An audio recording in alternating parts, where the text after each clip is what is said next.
In this chapter, which is your Unit 4, we talk about everything that relates to the retail shop management. And the first two topics under the retail shop management is what we will touch upon in today's video is on visual merchandising and space management. The concept of visual merchandising is something we had already touched upon when we spoke about the internal and internal and external atmospherics of the store. It would be more like a revision to you, but there are some more elements of visual merchandising that we would look at in depth. So if you understand the concept uh, is enough, and it's a very interesting concept and it's a very practical concept which you can relate to. In short, it is nothing but the presentation of a store and its merchandise in ways that will attract the attention of potential customers. The primary idea is to ensure that you make a sale. Whatever you do with visual merchandising, no matter what techniques you use, at the end of the day, you have to make a sale. You have to improve the conversion and you have to improve the ROI of the store. In a way, it's also called a form of silent selling because you do nothing much. You put in all your efforts to ensure that you have a good visual in different formats or different techniques that you use, and that in itself will make a sale. You don't need to have any salesperson trying to convince the customer to make a purchase, but your visual merchandising itself will do the trick. But this is handled. The visual merchandising is always a visual merchandiser or an entire team. The team may not have many people, it will generally have creative people inside it. We have one or two people who will decide on the entire uh, specifics of how the entire visual merchandise should look like. It has to have a long-lasting impact and recall value. It's more of a creative medium. It sets the company apart in exclusive position. So it basically is kind of a positioning. When we look at different stores, you understand there are certain examples that I have given you in previous videos when we touched upon the external atmospheric and internal atmospheric of the store. We looked at some stores. We can even look at just practically think of all the stores that you know of, and you look at them as to what store has a very lasting impact on you. What can you recall right now when I speak of visual merchandising? That basically talks about how well the store is positioned. If I have to talk of shoes, I would rather prefer to visit a Nike store because I still have that recall value within me rather than looking at a Planet Sports which has everything in it. The idea is to ensure that you can keep certain products in prime focus. It has all the elements of a creative, technical, as well as operational aspects. So what basically this means is that visual merchandising is not just a separate entity. It has to ensure that it goes in line with the operational decisions, in line with the technical decisions, and it is a creative concept. It draws the attention of the customer to enable them to take purchase decisions within the shortest possible time, as well as ensuring that the required category of merchandise is something that is available to him. In this process, there is nothing but augmenting the selling process. It makes it easier for the customer to self-select without the need of any salesperson. Makes possible for the shopper to coordinate and accessorize not just the shopper, but as well as the shopper in a way can also coordinate, improve coordination with the salesperson. You won't say it eliminates the role of a salesperson, but actually makes the work much easier. It helps to highlight and demonstrate particular products at strategic locations. We'll look at what strategic locations I'm talking about here when you look at the concept of space management. Because the idea of location, idea of space also is something which goes into a lot of decision making when we talk of retailing. We need to be able to tell our if any kind of a retail store wants to look at the elements of visual merchandising or wants to improve the store visibility, he has to be able to tell a story. So when I say tell a story, what am I referring to in here? Different stores that you look at will have one particular way of showcasing their products. Let's say we're looking at apparel. Best examples to take is fashion apparel because no matter what you talk of in terms of retail, you can always connect with it.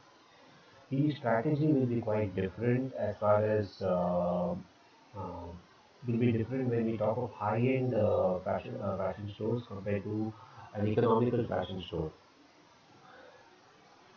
For example, if high-end fashion store is featuring something like summer collection or winter collection, you have new products coming in, you need to be able to portray that to the customer. And economical stores will not have so much of economical stores. The portrait also will be quite different. The story will be quite different. Let's say you're looking at something like Reliance. So when you go to the Reliance lifestyle and the kind of purchase you go there because you get value products, max, basically what I'm talking about, not lifestyle. The kind of portrayal will be different, not just the portrayal inside the store, but the portrayal even outside the store. When you're looking at a high-end luxury fashion store, it's going to be different. You need to be able to tell a story. You need to attract your customers by being different. What do I mean by being different? When you say you have to be different, you're trying to say, let's say,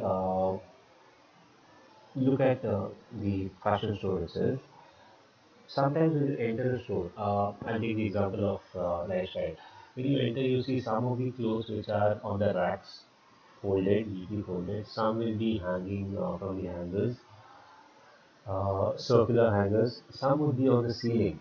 Now that ceiling thing, not much lifestyle, but some other stores you enter Planet Fashion. You enter Planet Fashion or Central, you will see them hanging from the ceiling. So your visual, you immediately try to look on top. You know that is a product which will be like a highlight product. Let's say a leather jacket, a brown leather jacket is a very highlighting product will be there up on the ceiling. Or you will have a in between all the displays, you will have a mannequin somewhere in between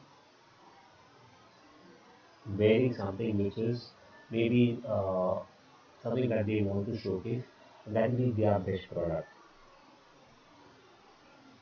Tailor your displays to correspond with the kind of customers you attract.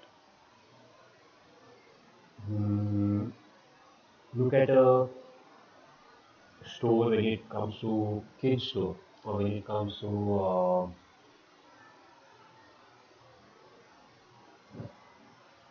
yeah, basically clothes itself. You would not keep them in boxes. I would prefer clothes not neatly stacked. I would prefer to have them something like in a hanger so that I can look at the entire cloth. Sometimes when you actually keep them folded, you need to go take a look at it. You open it up. Of course, there will be salespersons who come and neatly fold them back and keep it into the rack. But I would prefer to look at the entire cloth in itself. That also is the way you carry it. Look at a kid's store. You would rather not keep the kids' toys on top. Some of the stores will have them play with it. So you'll always have it in kids' reach. It will be in the arena around where kids can actually play around with it. So you know you're basically having a display corresponding to customers which you're trying to attract. Keep it dynamic. Keep changing your displays, keep changing the products. Every 3 4 days that you visit the store, you'll see something changing. You'll see new collection. So you basically would want to visit such a store rather than going to a store. Every time you go there, it always has the same old collection. Use it to fulfill the store's objectives. The objective of each and every store would be different. Your objective would probably be clearing of the stock. So when you clear off a stock, your kind of display will be different. It will be discounts, year-end sale, stock clearance. If you are looking at only trying to sell the new products which are coming to the market, again your displays will be different. If you are or your kind of promotions that you come up with will be different. So no matter what your store's objective is, if you're providing something free, some kind of free vouchers, then that will also be something you would want to highlight. Stick to the store's objectives. Elements of PM. If I have to classify where am I going to, how am I going to basically visually display the product so that it's appealing to the customers. It could be at the showfront. When I say showfront, it could be either the signboard or the entrance or the window display. Layout. Layout can be inside. We looked at some elements of layout when we spoke about the store layout. We touched upon this. We looked at some kind of different layouts. There are boutique layout, oval layout, and then there was some racetrack layout, layouts where in certain layouts, like grocery stores will have a different layout. So based on the layout of your store, you can have the display the strategic points of the layout. If a layout is something circular, then you have to design your visual elements within that. You can have it on the wall. You can have it freestanding with a mannequin. The store interior. When I'm talking about the interior of a store, again it could be any of these places. It could be within the aisle. It could be at the end of the aisle. It could be at the beginning, or it could be at the checkout counter. All of this, the products, certain products that you wanted to be sold, small item products you want to keep in the checkout counter, the core high-end products will be somewhere at the center of the store. All of this, the idea of me keeping on repeating uh, each and every line is kind of to you to get a visual. We're talking about visual merchandising, so you should have a visual in your brain to be able to ensure when I talk visual merchandising, you should be able to imagine the store and all of that elements. That in itself will give you an idea what visual merchandising is. Interior display, this is not just talking about the entire store interior, but you'll have points within your interior display where uh, you can decide whether this will be your special point, this will be your high expensive point, it will be your economical point. Sometimes stores actually try to uh, distinguish this based on the focal points. This would vary from store to store. So the idea is for you to know that based on your displays, based on your store interior, based on your layout and storefront also, you can have visual merchandising split across any of these elements. To give you an example, we'll look at the hanger example. You see the image in itself will give you an idea of how you could have it in a straight rack, you could have it in a round rack, you could have it in a four-way rack, or you could have it in a gondola style. Gondola style basically is used generally for the groceries. You see groceries stacked up in a gondola style. Fruits will be in such a style. Because it's easier to look at every single fruit along with your price tag in such a fashion and also pick it up.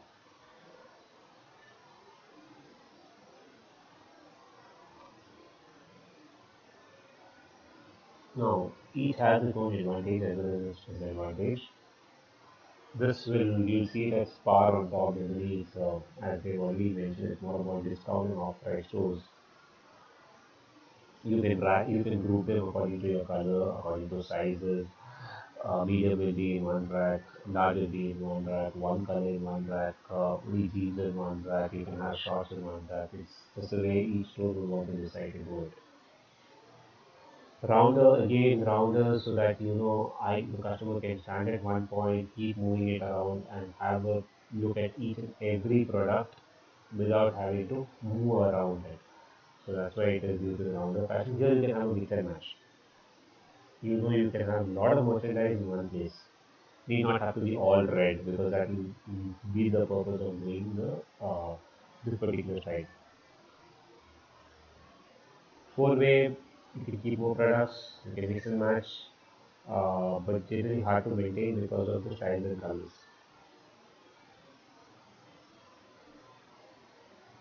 Gondolas, the picture itself gives you an example generally used for groceries, mostly used even the fashion apparel which are folded will generally be in such a style.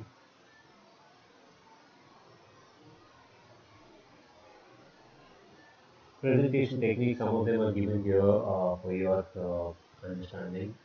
You could go based on a particular idea, a particular theme of the store.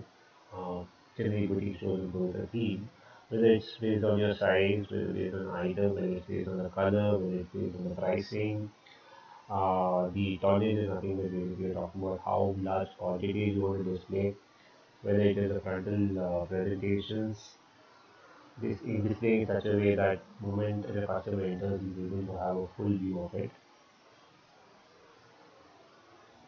It could vary. Think of a store, think of any kind of a store, the variation in terms of all of these pointers will change.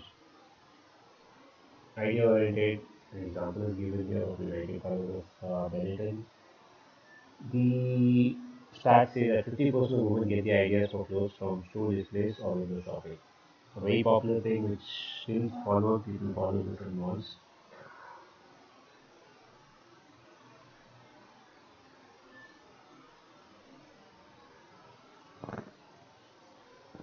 This concept we've seen in the atmospherics part of it. You can design based on any of the elements of lighting, music, color, or scent. So I want to explain this. Only done this. Move around with the lighting to capture a particular mood, move around in terms of the colors to do that as far as trying to build an appeal and attract customers. You can play around with anything, play around with the music. An example given here, play around with scent, ensure that there are neutral scents so that customers do not run away from the store but are able to stay there much longer than they expect.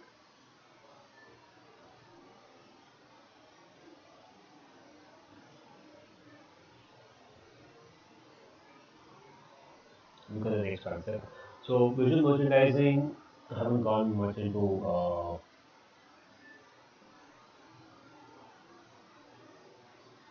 explaining it in elements of examples because the example that I would give would be very much related to what I have experienced. The examples that you would see will be based on what you have experienced. That varies. So there's nothing which is a particular way of doing it. You do know that there are elements which you can use, the storefront, interiors, exteriors, walls, but you can go crazy when it comes to visual merchandising. You can do anything, you can take any example, even when you're explaining, you can take any particular example, any store. You can give examples. I would prefer when you take up a concept, think visually, take an example and answer because that will give you kind of a leverage that you yourself will be able to reconnect many things. Do know the elements, do know what are the areas, but you take an example, it will be easy for you to connect and explain. Space management, much like visual merchandising, looks at the entire visuals. We're looking at space, and space is a very much important. When I say space, it's not just space in your inventory, but space also within the store. Try to ensure that you have minimum wastage and maximum utilization of your resources.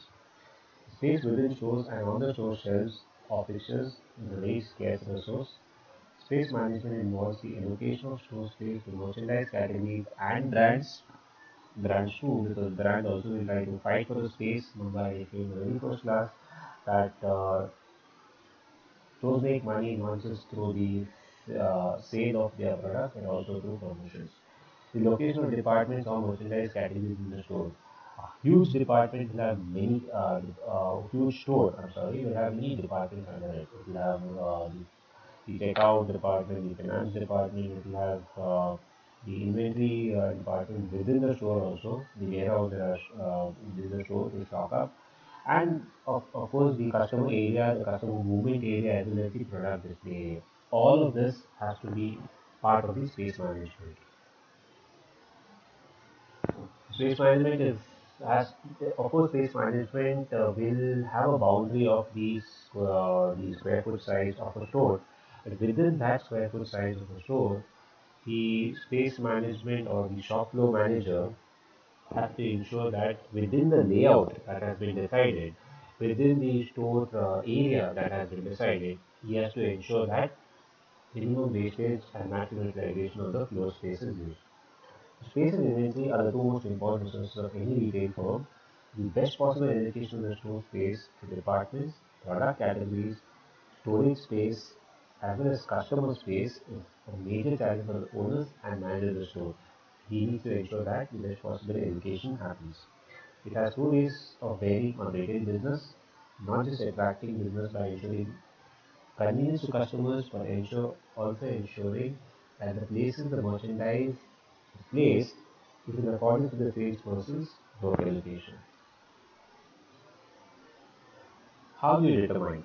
Um, let's say if I have to determine this only on products, so we can categorize the products. But products can be categorized as profit builders, star performers, space wasters, as well as traffic builders. Yeah, traffic builders. I'm sorry. So if I have to look at profit builder, what is nothing but a profit builder? A profit builder, when I speak of a profit builder, we are looking at something which has a high profit margin but low sales. Now, we're talking about quality products here rather than quantity. So you would not want to look at utilizing too much of space in your store for these products. You would basically want these products at a space, not the primary space, but look at the secondary space in your store where these products will be there, because you know these products have high profit margins. There are only a particular set of customers who come and buy these products. So the margin is always kept high. Okay. So there will always be sales happening, but at a very smaller, at a lower quantity. Then you look at star performance. Now, these exceed targets. Higher profit margins, higher sales exceeding your targets. For these star performers, you want to have the maximum quantity space in your store.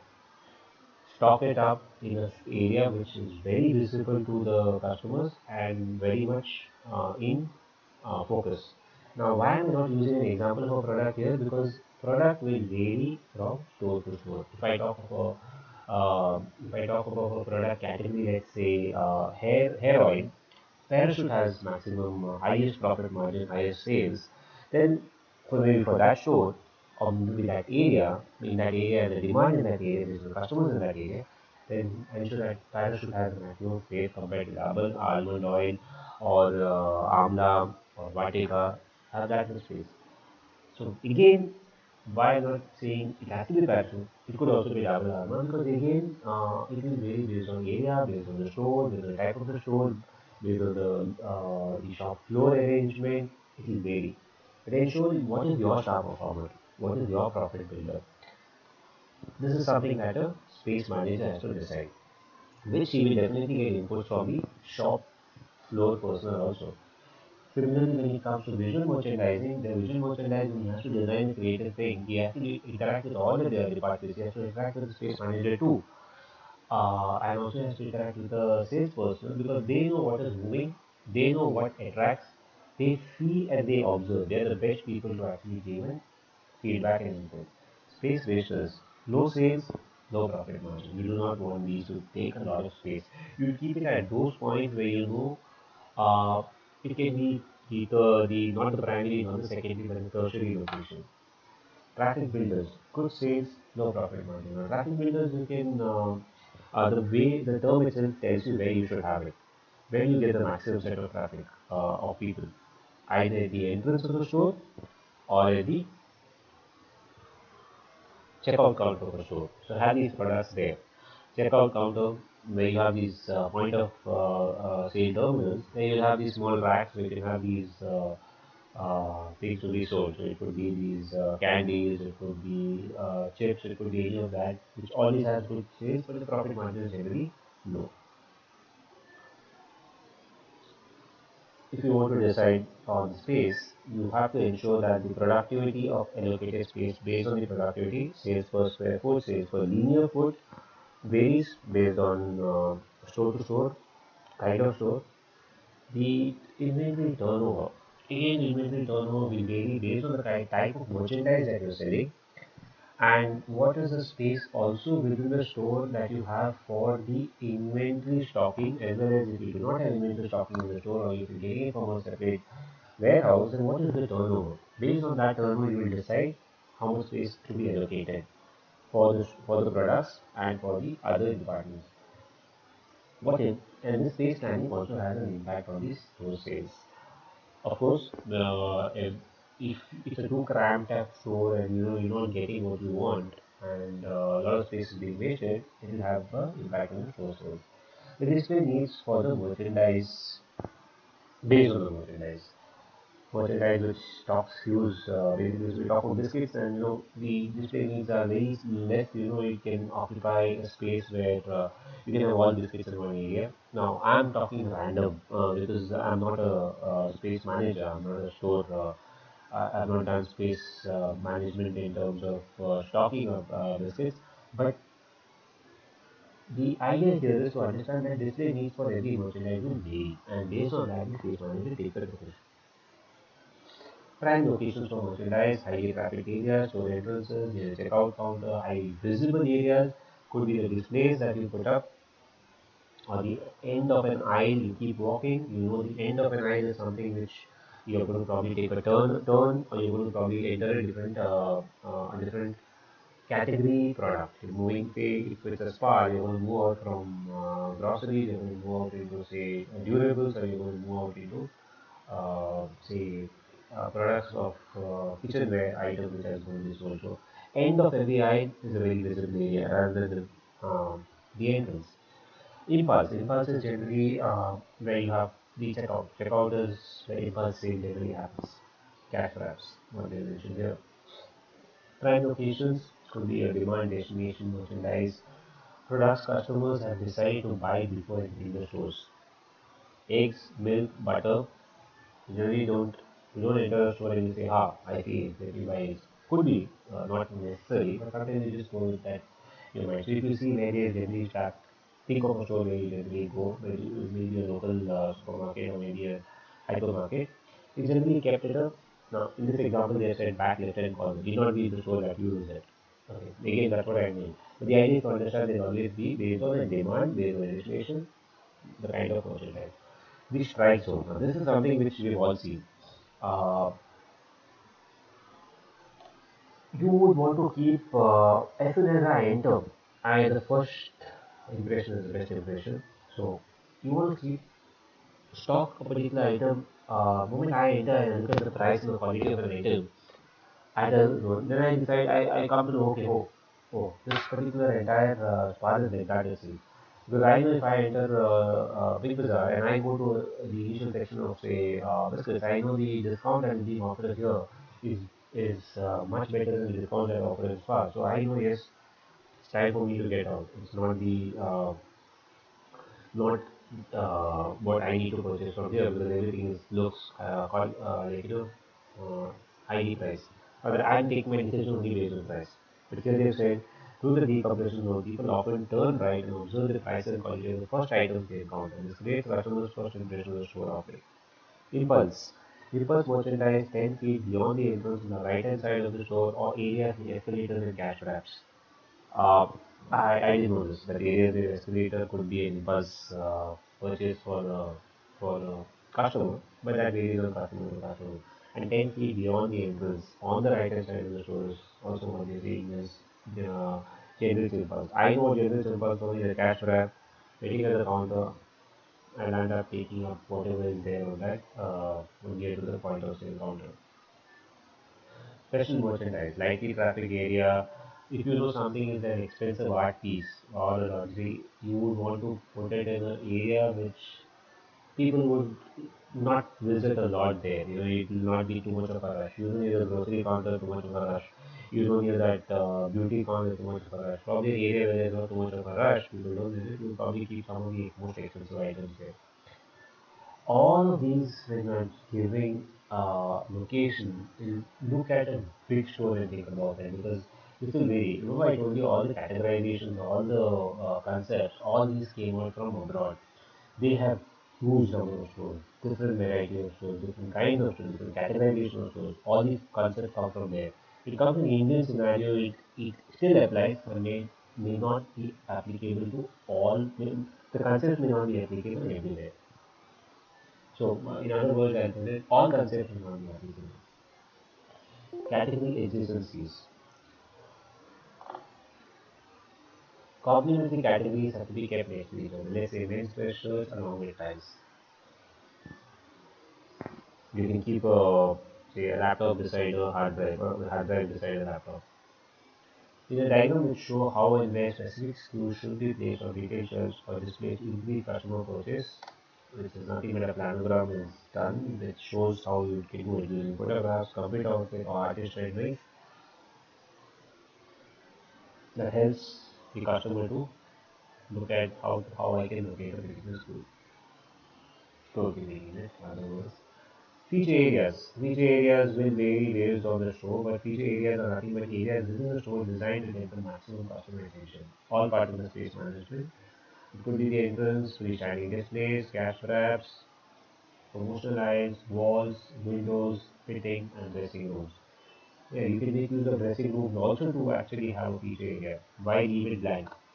When you know everybody is going to purchase a particular item, no matter where you are, if it's a clothes store, and you're going to go to the dressing room. So when you go to the dressing room, so you know everybody who purchases item, no matter where he purchases, he will land up in the dressing room. So just outside the dressing room, you can have some thing that you want to be sold. So when he's just about to enter the dressing room or is waiting outside the dressing room, he can spot another product, another way of promoting a product. Again, you can get creative. It could be on the windows also. Windows definitely is used. The outside windows what we're talking about. So that's all we have for visual merchandising as well as space management concept. Very practical concept which you can easily recollect. Next class we'll look at the other concepts as part of the retail shop management.